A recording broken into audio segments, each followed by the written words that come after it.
মেঘের ঘনঘটা পুরো একদম আকাশে। আর এইখানে হচ্ছে বাবিদা নেমে পড়েছে সমুদ্রে। ইলিশ মাছ বাড়িতে নিয়ে যাওয়া হবে, যেহেতু তিনজনে চলে এসেছি বাড়িতে ঘুষ দেওয়ার জন্য ইলিশ মাছ নিয়ে যাওয়া হবে। এই হচ্ছে ইলিশ।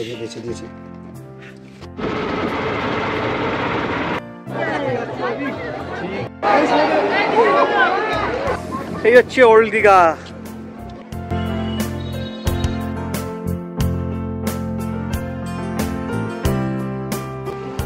আমি সাগরেরও বেলা, তুমি দুরন্ত ঢেউ, বারে বারে শুধু আঘাত করিয়া যাও। ধরা দেবে বলে আশা করে রই, তবু ধরা নাহি দাও।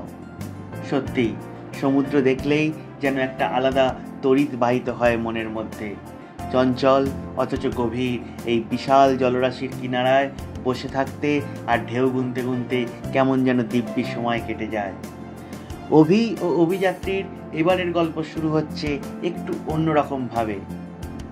রাত 11টা, হঠাৎ একটা ফোন, দুটো কথা, কাল সকালে কি বেরোনো সম্ভব?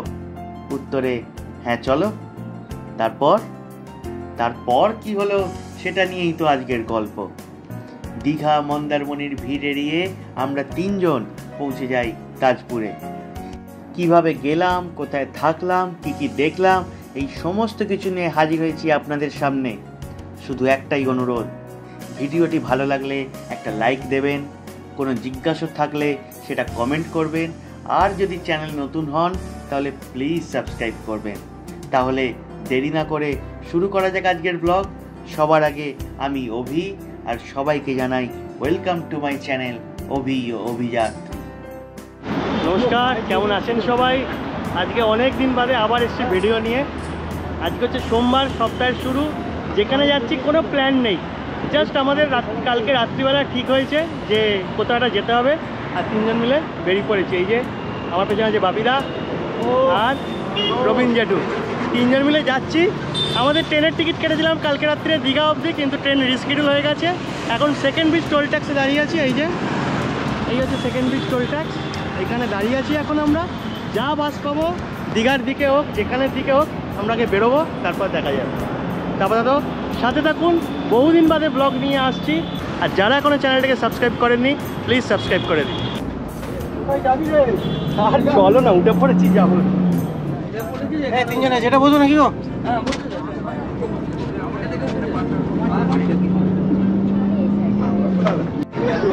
সন্তোষ পরিবহনের বাসে আমরা উঠে পড়েছি। কোনো বাসের টিকিট আমরা আগে থেকে কিছু বুক করিনি। প্রায় 15 থেকে 20 মিনিট দাঁড়িয়েছি টোল ট্যাক্সে, দেখলাম দীঘার বাস আসছে, উঠে পড়েছি। আপাতত এই তিনজনের সিট রয়েছে, যেটু আগে বসে আছে। এখন দেখা যাক, প্রচণ্ড গরম লাগছে, তো এসি চলছে, এসি বাস দেখে উঠে পড়েছি। এখন জানি না টিকিট কী হবে। কলকাতার এসপ্ল্যানেড থেকে সন্তোষ পরিবহনের দীঘাগামী অনেক বাস আছে। আমরা দুপুর 12টার বাসে চেপেছিলাম দ্বিতীয় হুগলি সেতুর টোল ট্যাক্স থেকে। কোলাঘাট, নন্দকুমার, চাউলখোলা পেরিয়ে আমরা যখন বালিশাই মোড়ে নামি, ঘড়িতে তখন বিকেল 4:30। বাস ভাড়া পড়েছিল 250 টাকা পার হেড। প্রায় 4 ঘন্টা বাদে আমরা মোটামুটি বালিশাই মোড়ে এসে নামলাম। এখন মাঝখানে একদম ভিডিও করতে পারিনি, তার কারণ হচ্ছে বাসে প্রচণ্ড ভিড়।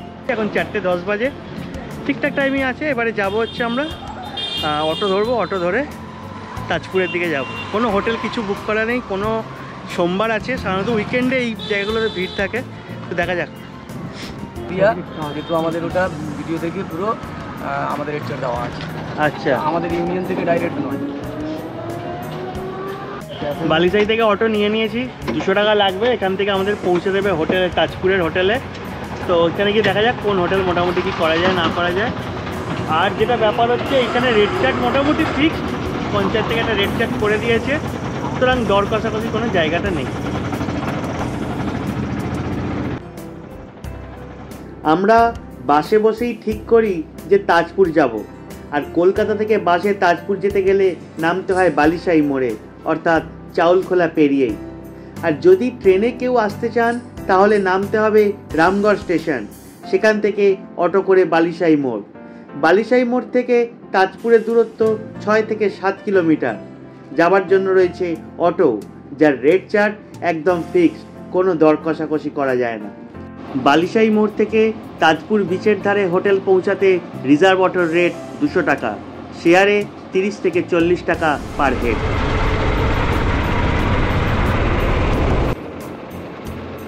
তাজপুরে আমাদের কোনো হোটেল বুক করা ছিল না। বালিশাই মোড় থেকে আমরা যে অটো বুক করি, সেই অটো চালক দাদাই বলেন আমাদের কিছু ভালো হোটেল বা রিসর্ট দেখাবেন। আমরা প্রীতিকা রিসর্টে এসেছিলাম। এই হচ্ছে প্রীতিকা রিসর্ট। তো রুম রেটটা বলছে 3000 টাকা, 4 বেডের রুমটা বলছে 3000 টাকা। সেটা সাধারণত শনি রবিবারের রেট হয়, তো আমাদের একটুখানি বেশি লাগছে, তো আমরা এই জন্য ওইখানে আর থাকছি না, মানে বেরিয়ে এলাম।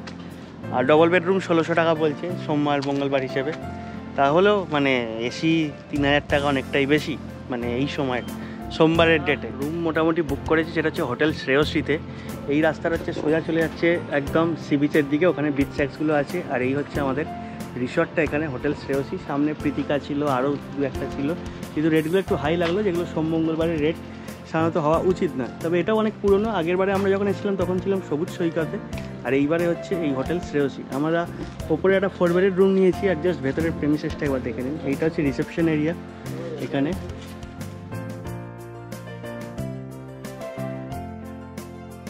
এখানে ওদের কিচেন রয়েছে, ওইদিকে ডাইনিং রয়েছে। পরে আরও যেতে যেতে আরও দেখাবো, আমি যাবো, তাকে দেখবো যদি কোস্টাল ট্রেক করা সম্ভব হয়। তবে এখনও অবধি ওটা মানে নট শিওর আর কি, চেষ্টা করবো যদি কালকে একটা কোস্টাল ট্রেক করা যায়। আর আমাদের রুম হচ্ছে এই ওপরে।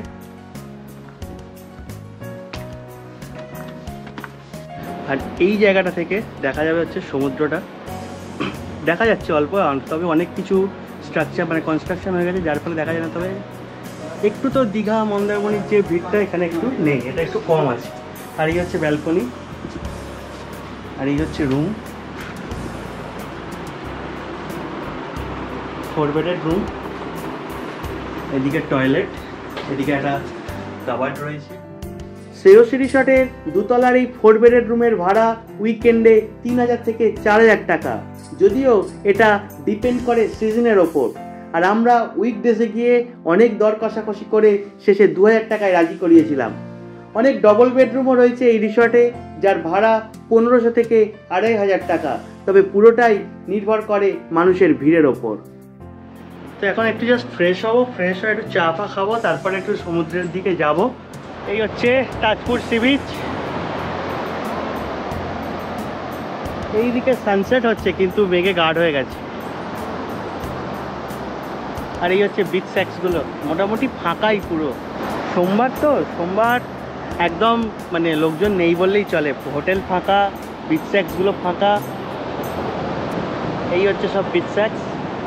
জানি না সোমবারে কীরকম কি ফেসিলিটিস এখানে পাবো, কিন্তু আপাতত আজকের দিনে পুরো ফাঁকা তাজপুর, লোকজন নেই বললেই চলে। ওখানে একজন দুজন আছে, আর আমাদের এখনও বাপিদা আর যে এখনও আসেনি।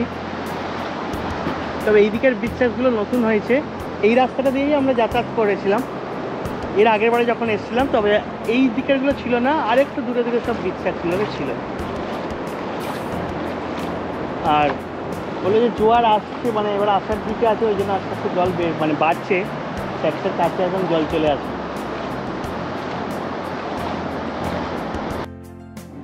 কলকাতা থেকে প্রায় 175 কিলোমিটার দূরে বঙ্গোপসাগরের একেবারে তীরে দীঘা ও মন্দারমণির মাঝে অবস্থিত এই তাজপুর। যারা একটু নির্জনতা পছন্দ করেন বা মানুষের ভিড় এড়িয়ে অফিসের চাপ কাটাতে 2-3 দিনের জন্য একটু রিল্যাক্স করতে চান, প্রকৃতির মাঝে একটু প্রাণ খোলা হতে চান, বা বাঁশের মাচায় বসে সমুদ্রের ঢেউ গুনতে চান, তাদের জন্য একেবারে আদর্শ জায়গা এই তাজপুর। অভি ও অভিযাত্রী চ্যানেলে এই প্রথমবার আমরা এসেছি সমুদ্র সৈকতের ব্লগিংয়ে। এর আগে পাহাড় করেছি, গঙ্গা স্নান, কুম্ভ স্নান করেছি, আর এই প্রথমবার হচ্ছে সমুদ্র। আর সমুদ্র প্রথমবার দীঘা, মন্দারমণি এগুলোর ভিড়কে একটুখানি কাটিয়ে আমরা এসেছি তাজপুরে। তাজপুরের এই সমুদ্র সৈকতে সোমবার একদম বিচ খালি, মানে চারিদিক দেখুন, চারিদিকে পুরো একদম ফাঁকা বিচ, কোনো লোকজন নেই। আমরা 3 জন, আর ওদিকে 1-2 জন কিছুজন আছে, ব্যাস। এই হচ্ছে তাজপুর বিচ সোমবারের দিনে। অথচ আমরা এর আগের বারে যখন এসেছিলাম শুক্র, শনি, রবি, মানে বিচে ঠিক করছিল লোকজন, প্রত্যেকটা বিচ স্যাক্স পুরো ভর্তি ছিল। আজকে পুরো খালি। আর এদিকে দাঁড়িয়ে আছে আর যে আর বাপিদা, পেছন দিকে সানসেট হচ্ছে, আর সানসেটে যদিও সূর্য একদম দেখা যাচ্ছে না বলতে গেলেই চলে। আর এই দিকে হচ্ছে পুরো সমুদ্রটা, আদিগন্ত সমুদ্র, একদম মানে দুর্ধর্ষ লাগছে। সন্ধেবেলা আকাশের চাঁদ দেখা যাচ্ছে। ধীরে ধীরে সন্ধ্যা ঘনিয়ে এলো। অদ্ভুত এক মায়াবী নীল রঙে ঢেকে গেছে আকাশ। সমুদ্রের গর্জন যেন ক্ষণে ক্ষণে জানান দিচ্ছে তার উপস্থিতি। এরই মাঝে আমরা একটা বিচ স্যাক্সের উপরে উঠে বসলাম। তাজপুর সি বিচের প্রধান আকর্ষণ বলা যেতে পারে এই বিচ স্যাক্সগুলো। সকাল থেকে রাত অবধি দিব্যি বসে কাটানো যায়। আর যদি ফ্যামিলি নিয়ে যান বা বড় গ্রুপ যায় তাহলে আড্ডা হাসি ঠাট্টা দিয়ে সুন্দর কাটে সমুদ্রের ধারে। আর সন্ধে হলেই এই বিচ স্যাক্সগুলো সেজে ওঠে রঙিন আলোয়। সমস্ত রকমের খাওয়া দাওয়াও পাওয়া যায় এই বিচ স্যাক্সগুলোতে। ভাত ডালের থালি থেকে বিভিন্ন রকমের মাছ, এছাড়া চিকেন, কাঁকড়া তো রয়েছে, আর দামও সাধ্যের মধ্যে। আমাদের এসে গেছে পমফ্রেট, ওদিকে একটা অলরেডি খেয়ে ফেলেছে। আর সব থেকে বড় কথা হচ্ছে ফোন করেছে রানু আর বৌদি, জেঠি আছে। দু রকম সাইজের পমফ্রেট মাছ ছিল। রান্না করা বড় সাইজের মাছের দাম 350 টাকা জোড়া, আর রান্না করা ছোটটার দাম 250 টাকা জোড়া। পমফ্রেট ছাড়াও ছিল ভেটকি মাছ, ভোলা ভেটকি এবং আরও অনেক কিছু। তবে উইকেন্ডে গেলে মাছের অপশান আরও বেশি থাকে। অন্ধকার তাজপুর সি বিচ, সমুদ্রের ঢেউ ওইখানে আছে, জোয়ার আসছে আস্তে আস্তে, আর আকাশে এই হচ্ছে চাঁদ। আমাদের রাতের ডিনার আমরা অর্ডার করে দিয়েছে, এই যে রুটি, চিকেন কষা আর ড্রাই চিলি চিকেন। বাপি তো অলরেডি খাওয়া স্টার্ট করে দিয়েছে। শ্রেয়সী রিসর্টে রুটির দাম 10 টাকা পিস, 8 পিস চিলি চিকেনের দাম 160 টাকা, আর 3 পিস স্ট্যান্ডার্ড সাইজের চিকেন ও 2 পিস আলু দিয়ে 1 প্লেট চিকেন কারির দাম 130 টাকা। খাবারের স্বাদ ছিল বেশ ভালোই। রাতের ডিনার সেরে আমরা রুমে চলে যাই। এই ভিডিও এখানেই শেষ করলাম। পরের এপিসোডে থাকবে তাজপুরের সাইট সিইং। ভিডিওটি ভালো লাগলে লাইক করবেন, কমেন্ট করবেন। চ্যানেলে নতুন হলে প্লিজ সাবস্ক্রাইব করবেন। তাহলে আজকের মতো এটুকুই। ভালো থাকবেন, সুস্থ থাকবেন। ধন্যবাদ।